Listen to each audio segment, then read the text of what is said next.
అయ్యో ఆయన కూడా జనానికి నేను ఏదో చేద్దాను అనుకుంటాను కానీ నన్ను జనం పట్టించుకుంటలేరు.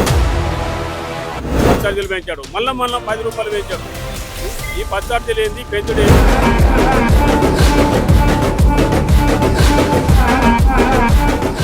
ఉచిత పథకాల వల్ల ఏం ఉపయోగం లేదు.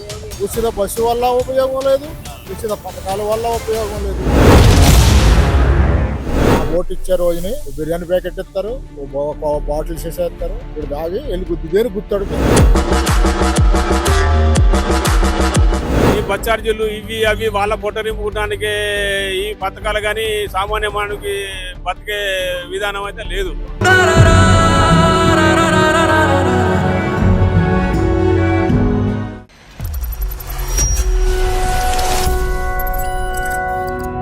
కాంగ్రెస్ పాలన ఎలా ఉంది?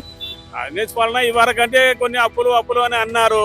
ఆ అప్పులు తీర్చలేక ఇది అది అని అన్నాడు కానీ చేసుకొస్తుండు. ఇంతవరకు అయితే జనానికి చేసుకొస్తుండు. కానీ ఈ బచ్చార్జీలు పెంచాడు.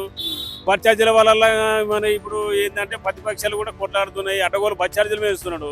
ఆ బచ్చార్జీలు అయితే ఒకటి కరెక్ట్ కాదు. అది ఏంటంటే ఇప్పుడు ఈ నవీన్ యాదవ్ కూడా ఎన్నో సంతో కొట్లాడుతున్నాడు. ఆయన కూడా ఒకసారి ఎత్తే జనానికి ఏం ఉపయోగపడుతుంది ఏందన్నది మనకు అభిప్రాయం అన్నట్టు, ప్రేమ అన్నట్టు. ఇప్పుడు మాగంటి గోపనాథ్ ఎన్నో సందో చేస్తా ఉన్నాడు.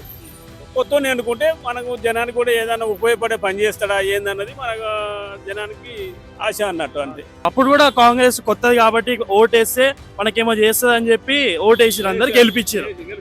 కానీ ఇప్పుడు అందరు తిట్టుకుంటారు కదా. ఇప్పుడు కూడా అట్లనే చేస్తే మళ్ళీ తిట్టుకుంటే ఇప్పుడు ప్రాజెక్టులు కట్టారు. ఏది కేసీఆర్ దాన్ని 1,30,30 కోట్ల ఏదో అప్పు చేశారట.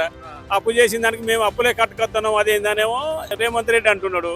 అప్పులు మీరు చేశారు, మేము చేశాము, మీరు కూడా ఇప్పుడు ఉన్న ఆస్తులు అమ్ముతున్నారు, అంతస్తులు అమ్ముతున్నారు, మీరేం బాగు చేస్తున్నారు అనేమో ప్రతిపక్షాలు తిడుతున్నాయి.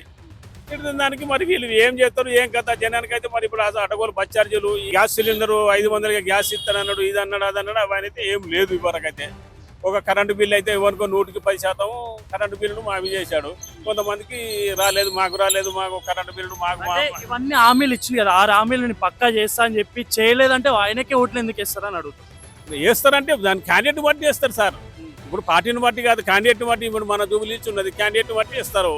అయ్యో ఏ పార్టీ వల్ల మనకు న్యాయం జరుగుతుంది క్యాండిడేట్ బట్టి. అయ్యో క్యాండిడేట్ ఓటా ఇప్పుడు నారాయణ మనకు అవసరం, నారాయణ మనం పని చేయగలుగుతున్నట్టు క్యాండిడేట్ బట్టి ఇస్తారు అన్నట్టుగా. పార్టీ విషయంలో కూడా కొన్ని జనాలు పట్టించుకుంటారు అన్నట్టుగా.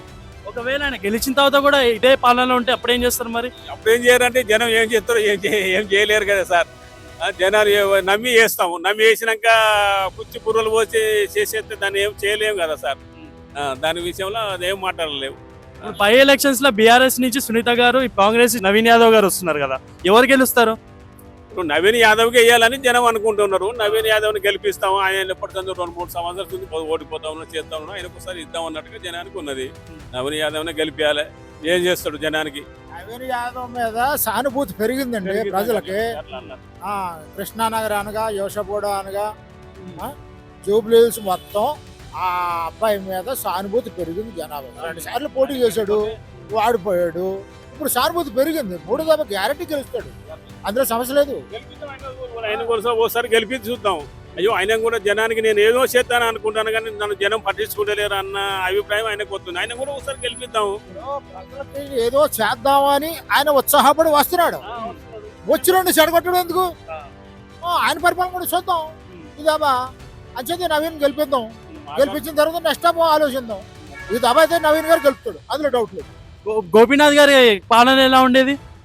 వాళ్ళంటే మామూలుగా నార్మల్ గా ఉండేది సార్. ఇప్పుడు బీఆర్ఎస్ పార్టీ ఇళ్ళకి వెళ్ళి అందులోకి వెళ్ళిపోయింది, చేసింది అప్పులు చేసింది, వెళ్ళిపోయింది. చేసినాక వీని ఏమంటాడు, నా ఏమన్నా అంటే అప్పులు అంటుంటారు. ఏమంటారు ఏంటి, ఈ అప్పులు తీర్చలేకపోతున్నాయి, ఇదేంది అదేంది, ఏమయ్యా నువ్వు ఏం చేసినావు, ఈ బస్సులు అన్నావు, మన 15 రోజుల కిందనే బస్ ఛార్జీలు పెంచాడు, మళ్ళా 10 రూపాయలు పెంచాడు. ఈ బస్ ఛార్జీలు ఏంది, పెంచుడు ఏంది? మరి లేడీస్ పెళ్లి చేశాడు, జనానికి ఏమో 1600. ఇప్పుడు ఒక బస్ పాస్ తీసుకున్నాడు 1600 పెంచాడు. అప్పుడు 1300 ఉండే, అంటే డబుల్ పెంచాడు. ఇదేంది మరి లేడీస్ కి అర్థం చేసి మన జనం మీద పెంచుడు ఏందని కూడా జనం విమర్శ చేస్తూ ఉన్నది. దాన్ని పరిధిలో తీసుకొచ్చి మీరు గవర్నమెంట్ ఏదన్నా చేయగలగాలి. మరి బచ్చార్జీలు పెంచడం కూడా అన్యాయం కదా సార్. ఈ కాంగ్రెస్ ప్రభుత్వం ఈ స్టేట్ కి ఇంకా ఏది చేస్తే బాగుంది అనుకుంటున్నారు? ఏం చేస్తానంటే మరి ప్రభుత్వం దగ్గర ఏమన్నంటే అప్పుల పాలైపోయింది అంటాడు, ఇది అంటాడు, అది అంటాడు. ఇప్పుడు ఈ హామీలు కూడా ఏం కరెక్ట్ లేవు. రేవంత్ రెడ్డి ప్రభుత్వం కూడా హామీలు కూడా కరెక్ట్ లేవు. ఈ కరెక్ట్ కూడా చేస్తే దాన్ని అప్పటికి వరకు ఏమన్నా పరిధిలోకి వస్తే పోతే లేకుండా ఏమీ లేదండి. ఉచిత పథకాలు అనేది మొత్తం తీసేయాలి.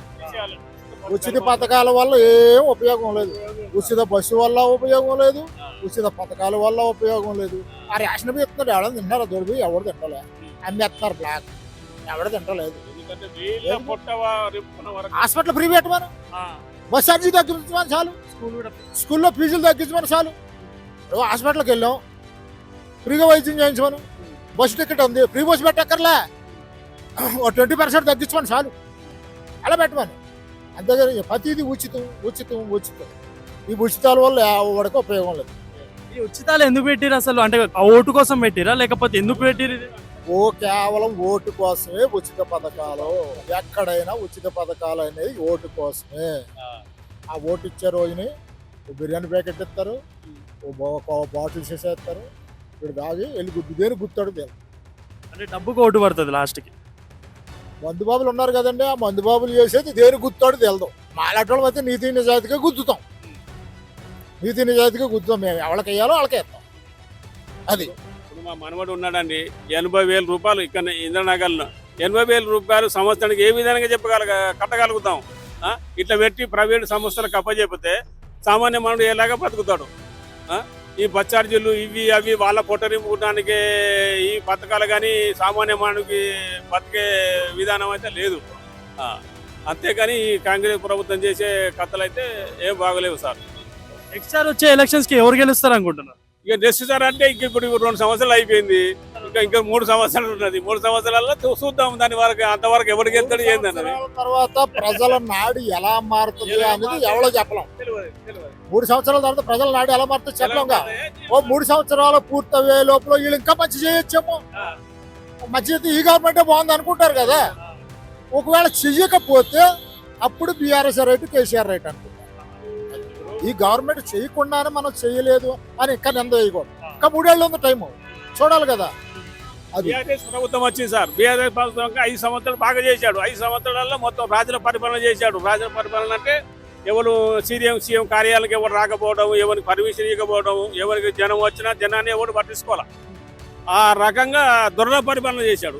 చేసే వరకు అబ్బో ఈ దొరల పరిపాలన బాగుండదని జనానికి మనసులో తట్టిపోయి దాన్ని తీసేశారు. ఆ దొర పరిపాలన రాకుంటే వీళ్ళు కూడా మంచి పరిపాలన చేస్తే వీళ్ళే వస్తారు కావచ్చు, లేకుంటే ఈ తౌట పార్టీని అనుకుంటారు. అంతేగాని అయ్యో ఈ పార్టీ ఆ పార్టీ అన్నది ఎవరు అన్నది ఇప్పుడు చెప్పలేం కదా. అది విషయం.